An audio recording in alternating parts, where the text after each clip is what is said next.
You know, I went to US in 1994, pretty much quite long time. All right. So during my presence in the US, you know, I think about home. So what can I do to help my people back home here? So during all my struggle in the US, you know, it's not that easy. You have to work hard and support your family. But at the same time, I did not forget my people. As I mentioned in my speech earlier, I've seen how difficult raising a family in this part of the country. My mom was one of those mothers who worked so hard to see that our school fee have been paid.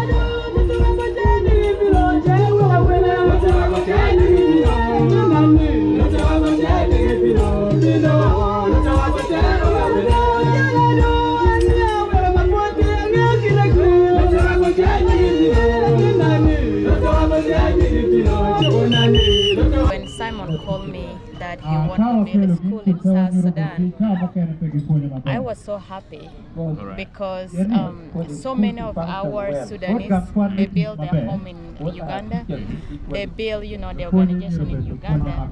I feel like South Sudan is forgotten.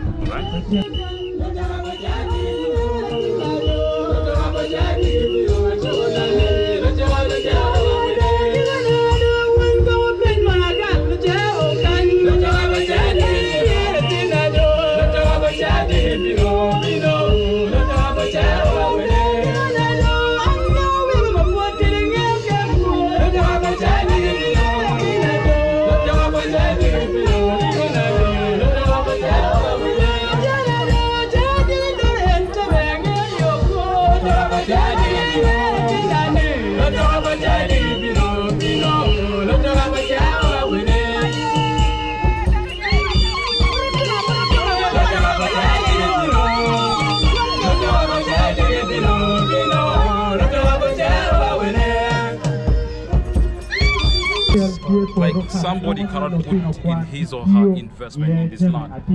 What inspired you to do that? What really inspired me to do that is that if I don't do it, who will do it? That's it. So if I have the opportunity, if I have the capability, I will do it.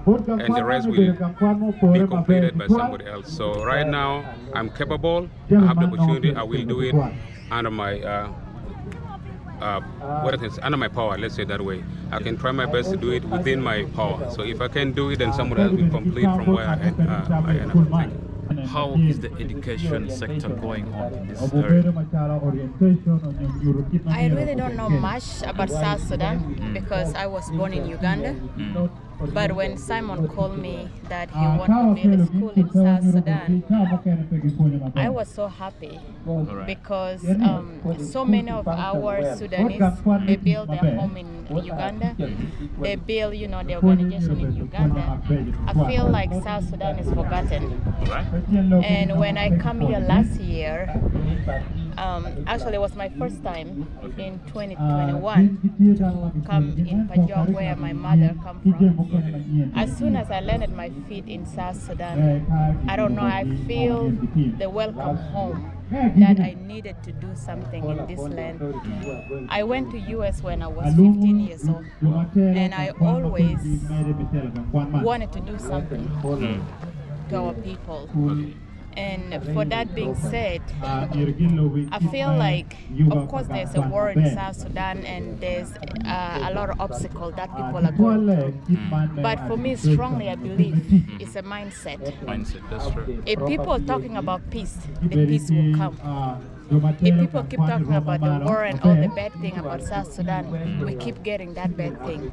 So for me, I stand with Simon because I truly believe that if we can change our people mind thinking, knowing that South Sudan is where we are from, and that is where we belong, and we are the one can, like Simon said, if he don't do it, who will do it? You know, so we are the one can build South Sudan. If we do not stand up to build South Sudan, nobody will come to build it for us. That's true. That's beautiful. I think with all the words I've heard from you guys, it looks like we have a bright future right now, because it's hard for people to stand up on their feet and come back home to do such incredible work. So I think this really so inspirational. Yeah, because if you guys have started, I think other people will come up and start doing the same stuff. Which words do you give to encourage people to do the same things which you people have done? I don't really have much to say. You know, we all have talents. Each of us have talents. We all have gifts, and I just want to encourage us that if you have the talent to do something, do it. You know, and you know, it will make changes to the community.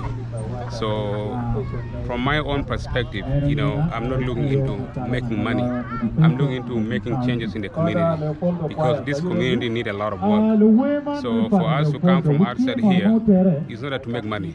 It's to bring what is out there to this community so that they will benefit from what we are having. So, we are fortunate enough to be in the US or overseas, but we shouldn't take that as an opportunity just to enjoy life. I think we should come here and help this community also get something from what we learn. So that is my advice to my brother and sister, that if you have the opportunity to do something, have the capability, do it. That's true. Do it, the community will benefit from you. Yeah. Do you have something? I think I will add on top of that, the reason why I really stand here with Simon today, I want our people to know that men and women can work together to build community. Beautiful. It doesn't have to be a relationship connected. That's true. Me and Simon, we just friends, we just talk.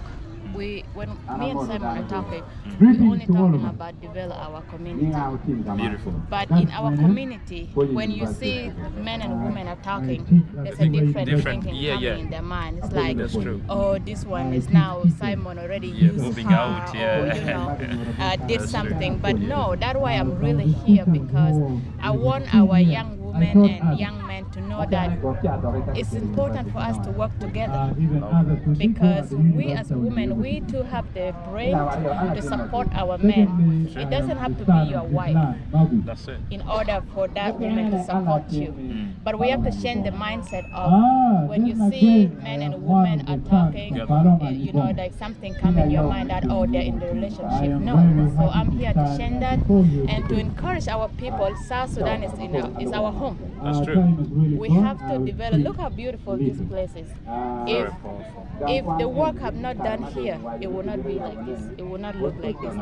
You know, somebody take their time to get it done. That's why it's looking like this, and people are sitting here, and you guys are here asking us right now. Let me just comment on what Lydian have said.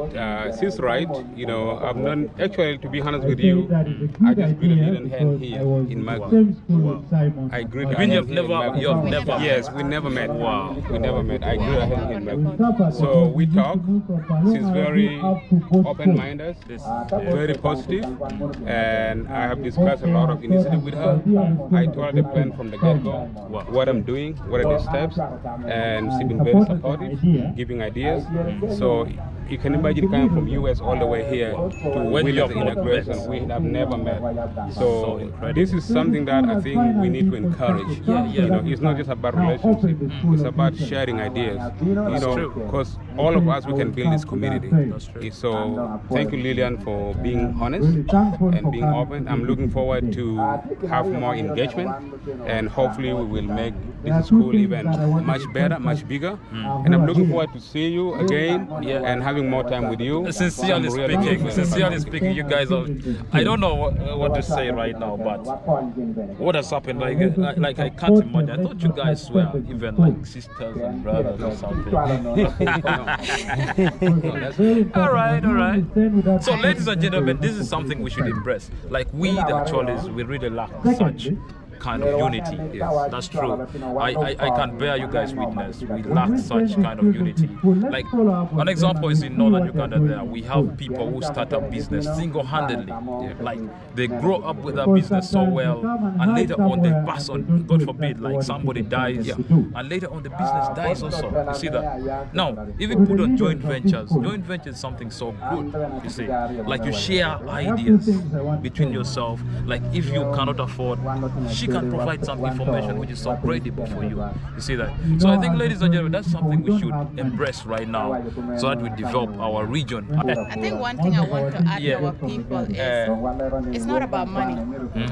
You have to put your idea down, the money will come. Me personally, I did not spend my money in this project, but I spent a lot of my time and my idea. Time is money. In this project. Definitely. Of course, time is money. Yeah. So you don't have to be like when somebody call you and say, I have this idea, can we do it? Don't be like, oh, I don't have any money. Just ask. And I think that's why a lot of ideas go down, because somebody ask you an idea. You think that somebody is requesting you for money. Yes. Yeah. So the idea just vanishes. You see Right. that? Yeah. So yeah. Yeah. So it was, if it were you, if someone had asked you like for the idea and you went down, this project might not have gone up. You see that? We don't know. Yeah. Yeah. So Simon, do you have anything we can still discuss about? Well, just I want to say I'm overwhelmed to meet Lucky Debbie. Yeah. Greet him and spend some time here with him and just dance, his team. I'm overwhelmed to meet you. And so my advice is that let's keep in communicating. You know, because the key of success is communication. That's it. So these are now looking very close.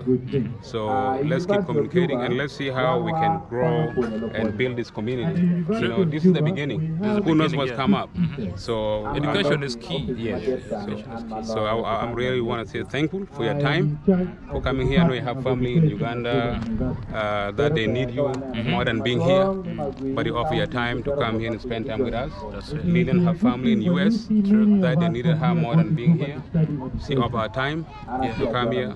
So basically, I'm really very thankful and blessed that we collectively were able to do this. I can't do this by myself. So all of us are part of this. So I'm really, really very thankful for what's going on. And one thing you should, the viewers should know is, in our region right now, what we are lacking is education. Yeah, there's the children. If we educate the younger generation sincerely, everything will be different in the nearby future. So let's embrace this kind of stuff that someone has started, so that our nearby future is bright. You know, education is key. You know, for everything, So, ladies and gentlemen, yeah. I think in case there is anybody who needs to support you, support is free, right? Like, yeah, anybody who needs to support you should do that. Yeah, anybody who is from Magwi, South Sudan, who needs to support him, maybe a laptop, that is okay, you know. So, ladies and gentlemen, in case you need you send any help to Aya Senior Secondary School, you're welcome to do that. Send in your support, send in lab equipment, send in textbooks, you know, so to build the generation, you know. Yeah. And we don't send our children maybe to Uganda to study. It's way far, you know that. Yeah. So, yeah, thanks a lot for your time. Yeah. Thank you so much. Yeah. By the way, you can send your child anywhere you want, so please feel free. No. But no, if they're in South Sudan, let them also support the education sector which is in South Sudan, you know. Let us start by believing, you know. If you cannot believe in what you have at home, then you cannot. You cannot succeed. Charity begins at home. Yeah, charity begins from home. Yeah. So let's start the charity from home. Send your children to Aya Secondary School. Yeah, it's here. Yeah, Thank it's you. here Thank already. you so much. Thank you. All right, blessings, guys. This is Oscar. Subscribe, share, and like the video. Blessings. God bless you. That's it.